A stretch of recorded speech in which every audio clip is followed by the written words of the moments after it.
अंधी माँ और उसका बेटा। विमल बहुत परेशान था। उसे समझ में नहीं आ रहा था कि वो इस परिस्थिति से कैसे निपटे। वो अपनी माँ को बहुत चाहता था, किंतु उसकी पत्नी और बच्चे उसकी माँ से बहुत दूर भागते थे, क्योंकि उसकी माँ की एक आँख नहीं थी। साथ ही उसकी कमर भी 90 अंश पर झुकी थी। वैसे वो अपना काम सब खुद कर लेती है, किंतु फिर भी वो उसकी पत्नी और बच्चों के लिए हमेशा खटकती है। दादी, आप ऊपर के कमरे में जाओ, मेरे दोस्त आ रहे हैं, विमल के बेटे अखिल ने बड़े बेरुखी से कहा। पर बेटा, मैं तो यहाँ बहुत दूर बैठी हूँ, विमल की माँ ने बहुत प्यार से कहा। नहीं, आप उनके सामने मत रहो, वो मुझे चिढ़ाते हैं, अखिल ने ज़ोर से डांटते हुए कहा। क्या हुआ अखिल, क्यों चिल्ला रहे हो? विमल की पत्नी कामिनी ने किचन से ही आवाज़ लगाई। देखो ना माँ, ये दादी यहीं ड्राइंग रूम में बैठी है और मेरे दोस्त आ रहे हैं, अखिल ने शिकायत भरे लहजे में कहा। माँ जी, आप ऊपर चली जाओ, क्यों हम लोगों को लजवाती हो? कामिनी ने बेटे का पक्ष लेते हुए कहा। बेचारी सरस्वती चुपचाप उठकर जीने के सहारे ऊपर जाने लगी। कमर झुकी होने के कारण उन्हें ऊपर चढ़ने में बहुत परेशानी हो रही थी, किंतु वो पूरी ताकत से ऊपर के एक कोने वाले कमरे में जाकर बैठ गई। विमल बाजू के कमरे से सब सुन रहा था। उसे कष्ट हो रहा था कि उसकी माँ को अपमानित होना पड़ रहा है, किंतु वह असहाय था। अगर वह कुछ कहता है तो पत्नी और बच्चे उसका विरोध करने लगते हैं। दूसरे उनके तर्क भी सही लगते हैं, क्योंकि वह एक प्रशासनिक अधिकारी था। उसका सामाजिक स्तर बहुत ऊंचा था। उसकी ससुराल भी एक उच्च घराने में थी, अतः वो चुपचाप इस तरह हर दिन अपनी माँ को अपमानित होते देखता रहता था।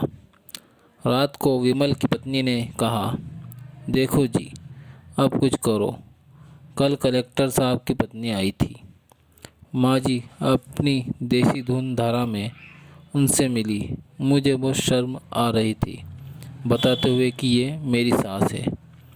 मैंने कह दिया कि दूर की रिश्तेदार है, इलाज कराने आई है। विमल को रोना आ गया, किंतु फिर भी वह चुप रहा। उसे समझ में नहीं आ रहा था कि वो क्या करे। अपने बेटी की मनस्थिति को सरस्वती अच्छी तरह से जानती थी और बेटे को कोई कष्ट ना हो, इसलिए वह हर बात को चुपचाप सह लेती थी। विमल बहुत उदास रहने लगा। एक तरफ परिवार और सामाजिक स्तर पर जीने की प्रतिबद्धता थी, तो दूसरी ओर माँ। आखिर माँ से अपने बेटे की यह हालत नहीं देखी गई। एक दिन उसने अपने बेटे से कहा, विमल, बहुत दिन हो गए हैं, मैं अपने गांव जाना चाहती हूँ, मुझे वहाँ पहुँचा दो। मेरा यहाँ मन नहीं लग रहा। किंतु माँ, वहाँ तो कोई नहीं है, तुम्हारी देखभाल कौन करेगा? विमल ने आश्चर्य से पूछा। अरे, सब गांव वाले तो है, और वो तुम्हारे मामा जी तो उसी गांव में रहते हैं, और फिर हम सारी व्यवस्थाएं कर आएंगे ना। कामनी को तो जैसे मन की मुराद मिल गई हो। हाँ बेटा, बहुत सही कह रही है, सरस्वती ने लंबी सांस लेते हुए कहा।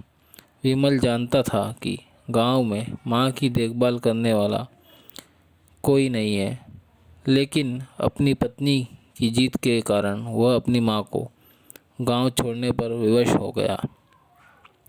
माँ को गांव छोड़कर आते वक्त उसे रोना आ रहा था तथा अपनी बेबसी पर गुस्सा भी आ रहा था, किंतु परिवार, पत्नी और समाज ने उसके इन मनोभावों को दबा दिया और वो सुकून सा महसूस करने लगा। कुछ दिनों के बाद उसके चाचा, जो अमेरिका में रहते थे, आने वाले थे। जब विमल बहुत छोटा था, उसके पिता जीवित थे तब वो भारत आए थे और उसके बाद वो अब भारत आने वाले थे। पूरा परिवार और आस पड़ोस बहुत उत्साहित था। अमेरिका से विमल के डॉक्टर चाचा आ रहे थे। डॉक्टर रमेश ने जैसे ही घर में कदम रखा, सब ने मिलकर बहुत उत्साह से उनका स्वागत किया। क्यों विमल, भाभी नहीं दिख रही है, कहाँ है? डॉक्टर रमेश ने उत्सुकतापूर्वक पूछा। जी, वो गांव में रहती है, यहाँ उनका मन नहीं लगा, कामिनी ने सपाट लहजे में उत्तर दिया। डॉक्टर रमेश ने विमल की ओर देखा तो विमल ने अपनी आंखें झुका ली। डॉक्टर रमेश सब समझ गए। बोले, कल हम भाभी से मिलने गांव चलेंगे सब लोग। दूसरे दिन सभी लोग गांव के घर में पहुंचे। देखा कि सरस्वती को बहुत तेज बुखार है और वह पलंग पर असहाय पड़ी है। डॉक्टर रमेश दौड़कर सरस्वती के गए, उनके पैर छूकर रोने लगे। सरस्वती की हालत उनकी कल्पना से परे थी। वाह बेटा विमल, तूने तो नाम उजागर कर दिया। अपनी माँ की ये हालत देखकर तुझे तो शर्म भी नहीं आ रही होगी। डॉक्टर रमेश ने विमल को लगभग डांटते हुए कहा। नहीं देवर जी, विमल का कोई दोष नहीं है, मैं खुद गांव आई थी। सरस्वती ने अपने बेटे का बचाव किया। मुझे सब पता चल गया भाभी, आप चुप रहो। क्यों बहू, तुम्हें अपनी सास की कुरूपता पसंद नहीं है? समाज में तुम्हें नीचा देखना पड़ता है ना? डॉक्टर रमेश ने कामिनी की ओर व्यंग से देखा। सरस कामिनी निरुत्तर होकर विमल को देखने लगी। आज तुम जिस सामाजिक स्तर पर हो वह इन्हीं के संघर्षों की देन है। और बेटा विमल, तुम्हें शायद मालूम ना हो कि बचपन में जब तुम 1 साल के थे तब छत से नीचे गिरने के कारण तुम्हारी एक आंख फूट गई थी और तुम्हारी रीढ़ की हड्डी में भी समस्या थी। तब तुम्हारी माँ, इस कुरूप माँ ने अपनी एक आंख और अपना बोन मैरो तुम्हें देकर इतना सुंदर स्वरूप दिया था। कामिनी बेटा, इतने सालों तक संघर्ष करके बेटे को प्रशासनिक अधिकारी बनाने वाली इस संघर्षशील औरत की तुम लोगों ने यह दशा कर दी। तुम्हें ईश्वर कभी माफ़ नहीं करेगा। डॉक्टर रमेश की आंखों से अश्रु जलधारा बह रही थी। अब भाभी, आप मेरे साथ अमेरिका जाएंगी, यहाँ इन स्वार्थी लोगों के बीच नहीं रहेंगी। डॉक्टर रमेश ने सरस्वती से कहा। विमल को तो काटो तो खून नहीं था। डॉक्टर रमेश जो उसके चाचा थे, उन्होंने जो राज बताया, उसके बाद तो विमल को यही लग रहा था कि उससे ज़्यादा पापी इंसान इस दुनिया में कोई और है ही नहीं। वह दौड़ता गया और माँ सरस्वती के कदमों से लिपट गया। माँ, मेरा अपराध अक्षम्य है, मैं जानबूझकर चुप्पी साधे रहा, आपका अपमान करवाता रहा। अब सिर्फ आप ही उस घर में मेरे साथ रहेंगी और कोई नहीं। विमल ने आग्नेय दृष्टि से अपनी पत्नी और बच्चों को देखा। कामिनी को भी बहुत पश्चाताप हो रहा था, किंतु उसकी हिम्मत नहीं हो रही थी कि वो सरस्वती से आंख मिलाए।